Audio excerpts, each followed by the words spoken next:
Registry की दरों में हुई बेतहाशा वृद्धि के विरोध में पिछले महीने जमीन कारोबारियों द्वारा दुर्ग में धरना प्रदर्शन कर चक्का जाम किया गया था।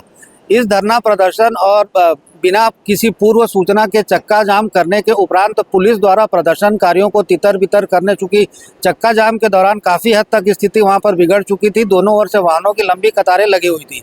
पुलिस ने हल्का बल प्रयोग करते हुए इन प्रदर्शनकारियों को वहां से तितर बितर किया। साथ ही इससे पुलिस के लाठीचार्ज में कई प्रदर्शनकारियों के घायल होने की भी जानकारी मिली और कुछ पुलिसकर्मी भी घायल हुए थे।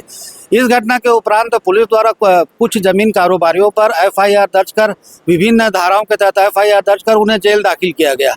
आज भिलाई नगर विधायक देवेंद्र यादव और दुर्ग के पूर्व विधायक अरुण वोरा जेल में बंद जमीन कारोबारियों से मिलने पहुंचे और उनका कुशल क्षेम जाना। विधायक देवेंद्र यादव का कहना है कि सरकार जमीन कारोबारियों के साथ साथ पूरे छत्तीसगढ़ के लोगों के साथ ज्यादती कर रही है। साथ ही उन्होंने यह भी कहा कि अगर इस मामले में जो जमीन कारोबारियों के साथ अन्य लोगों को अनावश्यक रूप से प्रताड़ित किया जाता है, छापामार कार्रवाई की जाती है, अनावश्यक बीएनएस की धारा लगा जाती, तो छत्तीसगढ़ में पूरे प्रदेश में कांग्रेस द्वारा विशाल प्रदर्शन किया जाएगा। इसके उपरांत प्रदर्शनकारियों से मिलने के उपरांत विधायक देवेंद्र यादव वरिष्ठ पुलिस अधीक्षक से मिलने पहुंचे और उनकी अनुपस्थिति में उन्होंने अतिरिक्त पुलिस अधीक्षक से मुलाकात की और उन्हें ज्ञापन सौंपा।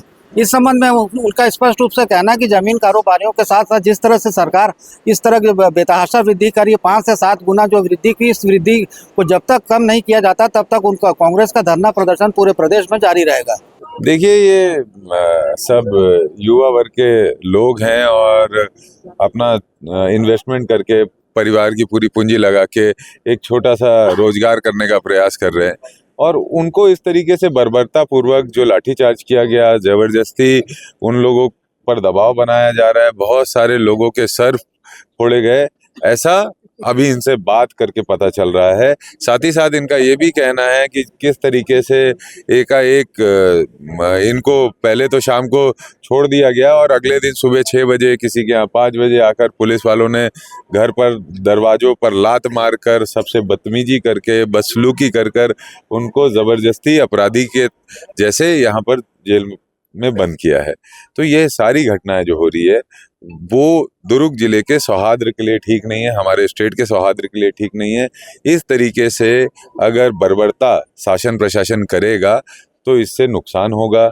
इनका अंतिम कहना यही था, सर हम लोगों ने हमें अपराधियों जैसा ट्रीटमेंट मिल रहा है, हम यहाँ जेल के अंदर बंद है, हम और सह लेंगे इसको, लेकिन जो कलेक्टर दर में बढ़ोतरी हुई है उसको सरकार को वापस लेना चाहिए, अथवा जो पूरे गरीब तबके के लोग हैं, छोटे जो रियल एस्टेट के व्यापारी हैं, वो सब लोगों का परिवार पूरी तरह से ध्वस्त हो जाएगा।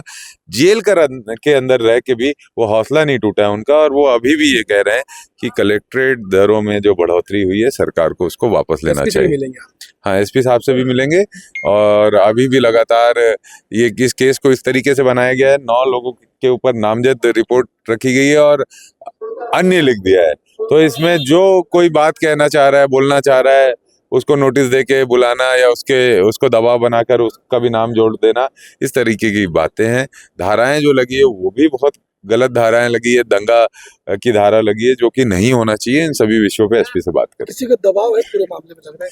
सीधा सा सरकार का दबाव है। सरकार चाहती है कि सारे लोग जितना पैसा वो बोल रहे हैं उनको दें और जैसा चाह रही है सरकार दबाव बना के चलाना, वैसे ही चलाना चाह रही है वो। उसमें उनका कोई इंटरेस्ट नहीं है कि कम्युनिकेशन हो, बीच का रास्ता निकले, मध्य मार्ग निकले, ऐसी कोई बात नहीं है। वो तो केवल फरमान जारी कर रहे हैं कि ये होना चाहिए और ये हो जाए। बृजमोहन अग्रवाल भी समर्थन किए इसमें। बृजमोहन जी की समर्थन का हम लोग सम्मान करते हैं, लेकिन दुख भी इस बात का है कि इतने वरिष्ठ नेता, इतने वरिष्ठ मंत्री, उनकी बात उनको भी अब इस प्रदेश की सरकार में चिट्ठी लिखकर अपनी बात, अपनी भावना व्यक्त करनी पड़ रही है मीडिया के द्वारा, क्योंकि ऐसा कोई सुनने वाला नहीं है उनका भी।